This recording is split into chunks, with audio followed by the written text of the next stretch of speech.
4. ಸಂಖ್ಯೆಯ ವಾಚಕಗಳು. ಸಂಖ್ಯೆಯಿಂದ ಕೂಡಿದ ವಸ್ತುಗಳನ್ನು ಹೇಳುವ ಶಬ್ದಗಳೆಲ್ಲ ಸಂಖ್ಯೆಯ ವಾಚಕಗಳು. ಕೆಳಗಿನ ಉದಾಹರಣೆಯಲ್ಲಿ ಸಂಖ್ಯಾವಾಚಕ ಮತ್ತು ಸಂಖ್ಯೆಯ ವಾಚಕಗಳಿಗಿರುವ ವ್ಯತ್ಯಾಸವನ್ನು ತಿಳಿಯಿರಿ.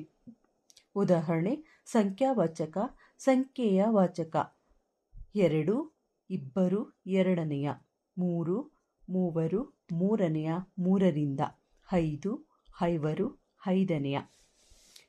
5. ಭಾವನಾಮ. ವಸ್ತುಗಳ ಮತ್ತು ಕ್ರಿಯೆಯ ಭಾವವನ್ನು ತಿಳಿಸುವ ಶಬ್ದಗಳನ್ನು ಭಾವನಾಮ ಎನ್ನುತ್ತಾರೆ. ಭಾವ ಎಂದರೆ ಇರುವಿಕೆ, ಸ್ಥಿತಿ ಎಂದು ಅರ್ಥೈಸಬಹುದು.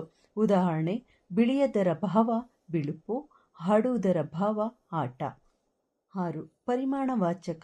ವಸ್ತುಗಳ ಸಾಮಾನ್ಯ ಅಳತೆ, ಪರಿಮಾಣ, ಗಾತ್ರ ಇತ್ಯಾದಿಗಳನ್ನು ಹೇಳುವ ಶಬ್ದಗಳನ್ನು ಪರಿಮಾಣವಾಚಕ ಎನ್ನುತ್ತಾರೆ.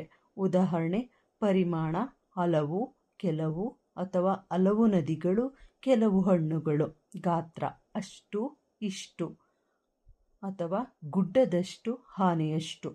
ಅಳತೆ: ಅಷ್ಟು, ಇಷ್ಟು ಅಥವಾ ಅಷ್ಟು ದೂರ, ಇಷ್ಟು ಪುಸ್ತಕಗಳು ಇತ್ಯಾದಿ. 7.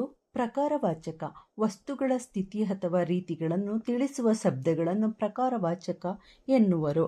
ಇವು ಒಂದು ಬಗೆಯ ಗುಣವಾಚಕಗಳೇ ಆಗಿವೆ. ಉದಾಹರಣೆ: ಅಂತಹ, ಅಂಥ, ಅಂಥದ್ದು, ಅಂತಹುದು, ಇಂಥ, ಇಂಥದ್ದು, ಇಂತಹುದು, ಎಂತಹ ಇತ್ಯಾದಿ. 8. ದಿಗ್ವಾಚಕಗಳು.